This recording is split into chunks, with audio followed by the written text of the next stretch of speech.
Bwana Yesu asifiwe. Tunawasalimu ndugu zetu popote pale mlipo. Zaidi wale ambao wanafuatilia mitandao ya kijamii, tunawakaribisha na sinfa ungali wa mupya kufuatilia emission za kwetu, mijadala, ma interview. Jiabone ku platform zote, kwenye YouTube andika EGN-TV, kwenye TikTok pia andika Amani Frederick Actus. Utapata mafundisho pale ya zaidi, mikutano, mijadala na mahojiano kama hii. Lakini kwa siku ya leo tunakia na tofauti kidogo. Tunatembelea mmoja kati ya waimbaji wa gospel, yani watu ambao wanafanya kazi ya uimbaji lakini kwa njia ya mitandao. Na tunapenda kwa siku ya leo tuzogeze habari zake, watu wafahamu zaidi kuhusu kazi ya Mungu kwa njia ya uimbaji. Bwana Yesu asifiwe. Amen, amen. Ningeambia watu jina lako, labda unaitwa nani kubenyaba kujue? Kubenyaba nijue. Bana naita Isaya Musoda. Anaitika kwa jina ya Isaya Musoda. Jepanski hautakuwa mgeni kwa hata kuwa mgeni kwako. Utakuwa unamjua, na sisi alma mjui, ingia kwenye Facebook, andika Isaya Musoda, utakutana page ya kwake, na pale kuko baadhi ya initiative za kwake zenye anafanya kwa njia tu ya kazi ya uimbaji. Bwana Isaya Musoda, ni salama? Ni salama. Okay, leo tunapata nafasi ya kutembelea, labda unajisikiaje kwa huu ujio? Yani shukuru tu na nafurahi kwa ujio. Okay, tunashukuru zaidi. Kubali wenye habakujue, naitwa kwa jina la Isaya Musoda. Nani ya hii kazi ya uimbaji ambao unaifanya? Yapata deja miaka ngapi depuis ujilance mkazi ya kukoa na imba, yani kufanyia Mungu kazi kwa njia ya uimbaji? Ya kitu ambacho nimekifaidia zaidi ni kulingana na gisi watu wanaendelea kupokea vitu ambavyo Mungu anaendelea kuweka ndani mwangu. So naona kabisa matokeo mazuri, na naamini Mungu ataendelea kunitumia. Okay, ni miaka ngapi deja depuis unajilance mwa hii kazi ya uimbaji? Ya niseme niko na 5. Yani miaka 5. Miaka 5. Okay, kwa nini uliona usiku mtumishi, yani uko na ubiri injili? Unajua kama nyimbo iko fe party ya kuhubiri injili, lakini kwa nini ungelikuwa mhubiri wa kutumia maneno? Ukaona ni vema toma ni bora uko ndio muimbaji? Uimbaji ni kipaji Mungu anijalia. Haiko mimi niliona, lakini ni mbingu ndio ziliona, kwa sababu Mungu ndio aliweka kipaji ya uimbaji ndani mwangu, ndio nikakuwa nafanya tu hayo. Ukaona ni vema uko unatumikia Mungu kwa njia ya wimbo? Yes. Okay, na ilikuwa aima kwa découvrir kama do yenye iko muwe haiko ya kuhubiri, lakini ya kufanyizia Mungu kazi kwa njia ya manyimbo. Ya tangia utoto walikuwa wanibeba Michael Jim, walikuwa wanibeba makoral na balozani na histoire moya. Wakati nilikuwa ningali mtoto, dada zangu walikuwa wanipeleka mgongoni wakienda kwenye kwaya. Sasa na mie wakati tunafika mkoral, bana nitanzikia kama ni mrago pale, mie mtoto wanikalisha pale chini, wanajua mtoto huyu hawezi kuimba. Sasa tunafika nyumbani, watasikia mimi naanza waimbele manyimbo zile walikuwa wanaimba mkoral, bana stajabu. Donc bebaloza découvrir kama niko na kipaji ya uimbaji ni wakubwa zangu, familia. Sasa wakati nilikomaa ndio wakanisogeza kwenye mambo ya kwaya, nikasikia niko na kila kitu kunaendeka sawa, nikaelewa na mimi ndio kipaji yangu hii. Wajua ndio kipaji ni Mungu alitia ndani yako. Yeah. Anasema kwa kihistoria alikuwa mtoto bado, alikuwa anasindikiza dada zake wakubwa zake kwenye kazi ya uimbaji. Sawa, namtia pembeni hali ya kuwa ni mtoto hawezi kuimba, lakini cha ajabu alikuwa anarudia zile manyimbo kisha kufika nyumbani. Na gisi alikomaa akazogizwa pia, akikutana kwa sasa ndio kazi yake ile katika hali za kufanyia Mungu kazi. Na ndio upate ile wazo. Tunajua waimbaji wengi wanajua kazi ya kuimba, lakini bado hawadécouvrir zile matala, yani habaonekani kwenye mitandao. Sana kuko mtu mwenye alikushauri uanze kuwa nafanya initiative ya kuimba una post, au ni wazo nilikuwa ya kibinafsi tu? Haiko wazo ya kibinafsi. Naweza kutana na mtu ndio akawezaka ni shauri akaniinteresse juu ya vitu ya mtandao, akanaonesha, ndugu yangu una talent ukiendelea na ifinya itakuishia ndani, haitakuwa na faida kwa watu wengi. Sasa nifanyeje? Akaniambia, ndugu yangu, unaweza kuwa nafanya vitu unarusha kwenye mitandao ya kijamii. Alinikalisha akanionyesha tunatembeaka hivi, tunaenda hivi mpaka leo. Yani alizogezwa. Sasa kiukweli kuna watu ambao wana vitu ndani yao, haijalishi ni kazi gani, lakini hawana washauri wazuri. Na kama na wewe na taalamu wewe ushaka découvrir iko ndani yako, unahitaji isogezo, yani ipanuke, ionekane. Tafuta watu wa karibu kukusaidia, kushauri ya mzuri na kadhalika, ili ujue nini yenye iko ndani yako pale kesho. Na katika hii kazi sasa yenye uko nafanya ya uimbaji ndani ya hii miaka 5, tuseme ma consequences zenye ulishakaweza kutana nazo, yani tuseme changamoto gani katika hii kazi ya uimbaji? Uimbaji ya sunana mwanadamu, changamoto ya mwanadamu ni mwanadamu mwingine, na sisi wahudumu kama vile mnavyotujua ni wenzetu tu wahudumu, unakutana nao pamoja, wanapenda wakushushe, wakunyime samani, unaona. Na sisi tuko tu pale, tunajua nini yenye tuko amo, tunakuwa tuna resist. Ndio changamoto wenzetu yani watu hampenzi kukubaliana, yani tukubaliane. Okay, yani hapa somo yenye mimi najifunza kibinafsi, licha watu wanakushusha samani, hawasamini kilicho ndani yako, wewe mwenyewe endelea kujiamini tu, itakuwa inatosha. Pia na faida, yani interest zenye ushakapata ndani ya hii kazi, faida yoyote ile tuambie. Faida ya kwanza ndani ya huduma, nashukuru sana kwa kuwa Mungu anaendelea kunitumia, na vile anaendelea kunitumia watu wengi wanaendelea kumwamini kupitia huduma yangu. Yani watu wanaamini kupitia kazi yenye uko unafanya. Ile ni faida. Nakumbuka katika maandiko Yesu anasema kwamba mti yenye haitazaa matunda ikatwe. Sasa yeye yake kama ni mti tayari iko na zaa matunda, sababu watu wanaanza amini kupitia kazi yake. Na ishakatokea siku moja unaingia nyumbani, unapata wazo ya kuimba wimbo fulani, unaposti, kisha mtu fulani akupigie simu, uende iko namba ngeni, akwambie iko na bezo ya kukuproduce, ya kukulipia wenda pesa uingie studio fanye nyimbo ya kwako kibinafsi. Ishakawahi tokea? Imewahi tokea ila nimezuiliwa. Yani inatokea lakini unakosa opportunity, unabaniwa. Nimezuiliwa kabisa na familia. Yani familia ikubali watu wa kupromote. Sijui ila hawajaamini hao watu zaidi. Hawajaamini watu. Hawezi chomoka tu limoya, nataka kupromote, so ndakutumia passport, uruke ndege, niende kuelezea wazazi angalisho. Yani mbaya. Nani inatokea lakini wazazi hawakubaliani na hilo. Wazazi kabisa hawakubaliani.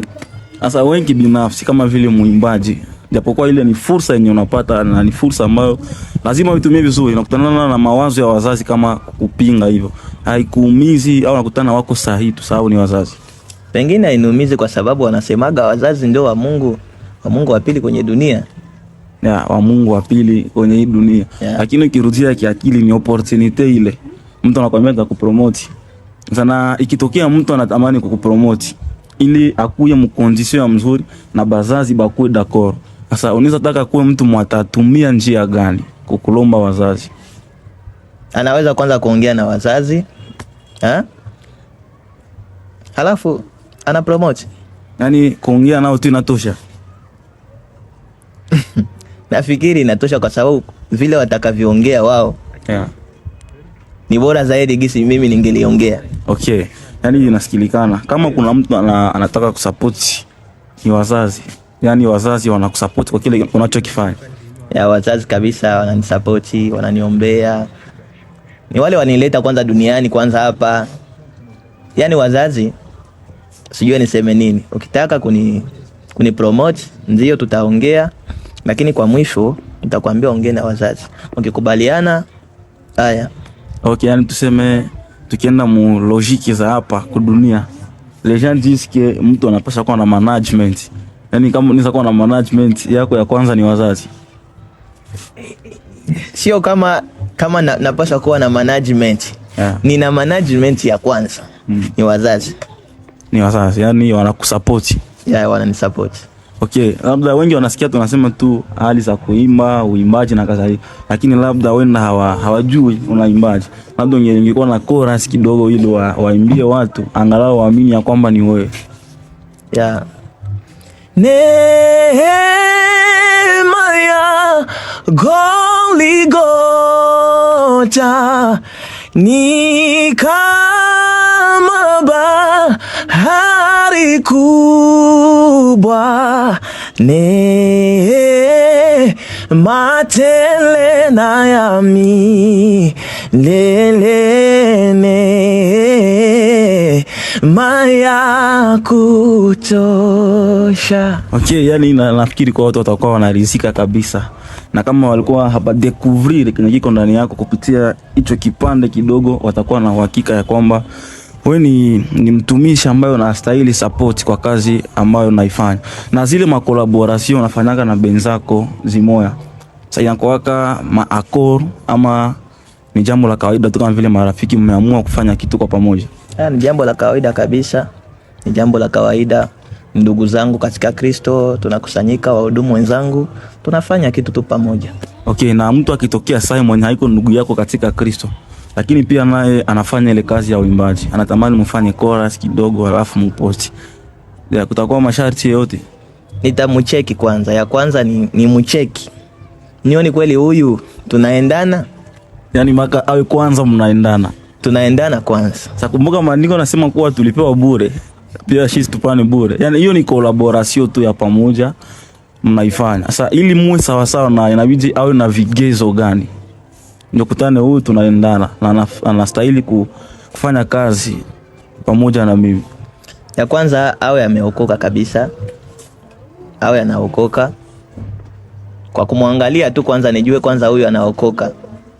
Ya pili, damu zetu zikuwe zinaendana, kwa sababu mtu anakuwa, watu wanakuyaka ndio wanasipenda tufanye video na kia tujikuta tukufanya siwe sababu ni nini, naelewa pale Mungu akuruhusu amkufanya ile Mungu akuruhusu. Yani na ile kutokana kutoifanya wewe ndio wakurizia kabisa, ama mlipuziana kivile? Pengine alikuya munamna yenye haingetakiwa akuye nayo, alikuya munamna ya kutaka kwanza kunionyesha kama kitu yenye niko nafanya ni kitu moya hivi ya nastahili ma correction. We ni kitu ya reja.